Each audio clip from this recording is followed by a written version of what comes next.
Assalamualaikum warahmatullahi wabarakatuh. Salam waras dan salam NKRI ya. Apa kabar nih buat semuanya warga Indonesia yang baik dan benar tentunya. Mudah-mudahan semuanya dalam keadaan baik ya dan sehat walaupun situasi di negeri kita saat ini sedang ya bisa dikatakan sedang tidak baik-baik saja lah ya. Karena ada beberapa kasus yang sedang mencuat nih, khususnya di kalangan pengusaha dan selebritis ya. Dan salah satunya adalah kasus yang menimpa suami selebritis kita Sandra Dewi, yaitu Harvey Mois ya. Jadi Harvey Mois itu diduga melakukan tindak pidana korupsi dengan nilai yang sangat fantastis ya teman-teman ya. Nilainya itu sangat fantastis, 271 T. Nah, itu 271 T ini kalau dimasukin ke rumah teman-teman ya, segede apa sih rumah teman-teman ya, rumah orang Indonesia itu ya, kita bisa bayangkan lah ya. Nah, itu mungkin 3 atau 4 rumah belum cukup tuh duitnya kalau pecahan 100.000 tuh, ya ampun. Luar biasa sekali ya. Dan apabila itu memang terbukti ya betapa mirisnya kita di tengah kesulitan masyarakat yang seperti ini, lalu hasil bumi, hasil kekayaan kita, negeri kita ini diambil oleh segelintir orang atau sebagian kelompok ya. Nah ini yang sangat miris teman-teman ya. Ini yang perlu kita kritisi dan sikapi ya. Karena kalau kita sebagai masyarakat itu tidak mengkritisi hal-hal seperti ini, nanti kalau ibarat orang bilang itu melunjak. Jadi ngelunjak mungkin seperti itu bahasanya ya. Nah ini jadi kasus-kasus seperti ini sebenarnya mungkin sudah dari dulu ya. Mungkin sudah dari dulu ada, tetapi tidak begitu mencuat. Karena apa? Karena tertimbun oleh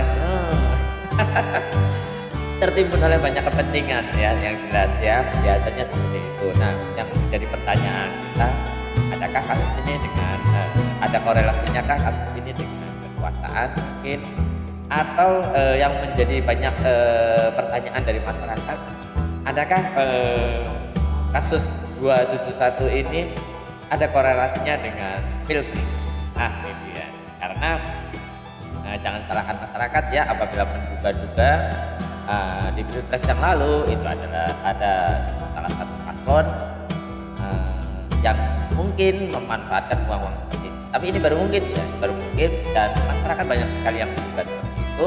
Nanti pihak yang berwenang akan membuktikan nih kebenarannya ya. Jadi kita sebagai masyarakat kita tetap arif, santun dan bijaksana, tetap mendukung untuk kebenaran dan kebaikan tentunya. Tapi kita tidak boleh asumsi ya. Karena apa?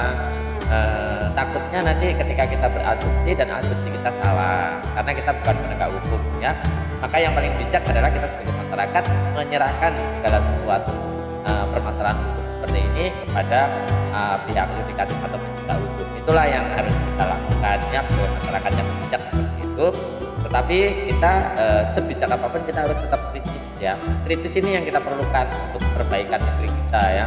Kalau kita nggak peduli, kita acuh dengan hal-hal seperti ini sebagai masyarakat, kita akan selamanya akan ditindas oleh segelintir orang atau sekelompok orang yang akan memanfaatkan kekayaan negeri kita dengan ya kalau aku bilang bahasa kerennya rakus lah ya, rakus itu ya, di tengah kesulitan masyarakat yang seperti ini ya, sebagian besar masyarakat masih sulit atau susah, para petani pun masih banyak yang mengeluh dengan kesulitan pupuk dan lain sebagainya.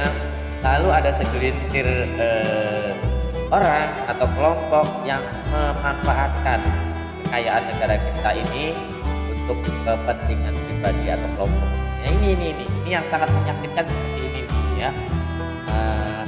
Bahkan ini menurut informasi berdasarkan riset yang pernah dilakukan sama kalau tidak salah ya, itu apabila kekayaan negeri kita ini teman-teman ya dimanfaatkan dengan sebaik mungkin untuk rakyat itu, dan maksudnya dikelola dengan baik dan benar lalu dimanfaatkan sebaik mungkin, itu satu kepala warga negara Indonesia itu akan mendapatkan gaji atau penghasilan per bulan itu di kisaran angka 20 juta tanpa bekerja. Bayangkan ya, hanya dengan memanfaatkan kekayaan negeri kita, alam negeri kita,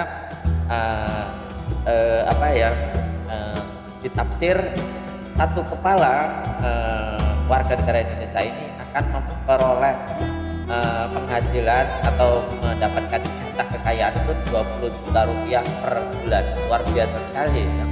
Lalu hal seperti itu ketika dikuasai oleh segelintir orang atau sekelompok orang, nah ini betapa menyakitkan bagi kita ya sebagai rakyat yang sebagian besar mungkin masih hidup di bawah garis kemiskinan atau masih sulit untuk memenuhi kebutuhannya. Lalu di sisi lain ada segelintir orang atau kelompok yang melakukan hal-hal senista ini, teman-teman ya. Oke, mudah-mudahan semuanya kita serahkan kepada penegak hukum, kita serahkan ke pihak yang berwenang dan berwajib untuk menindak semua bentuk kejahatan-kejahatan yang ada di negeri ini, baik itu yang berkaitan dengan korupsi ataupun kejahatan lainnya ya. Mudah-mudahan dengan adanya hal-hal seperti ini atau terkuaknya kasus-kasus seperti ini nanti akan terus merembet untuk kasus-kasus berikutnya yang masih terpendam di negeri ini. Jadi harus ya kita sebagai masyarakat harus mendukung supaya segala kasus-kasus yang menyebabkan kehancuran negara, mungkin ya ini bagian dari kehancuran negara loh ya, kehancuran negara. Karena apa? Kekayaan kita dikeruk ya semaunya sendiri oleh segelintir orang atau kelompok tersebut, sehingga kesejahteraan rakyatnya yang seharusnya sudah didapatkan akhirnya terlepas, diambil hanya segelintir kelompok atau segelintir orang. Ini kan menyakitkan. Maka kita sebagai rakyat, sebagai masyarakat harus vokal, harus kritis dengan hal seperti ini. Tetapi kita tidak boleh untuk mengambil kesimpulan di atas kasus-kasus yang ada di sini ya. Kita serahkan saja kepada pihak-pihak berwajib yang akan menangani hal-hal tersebut ya.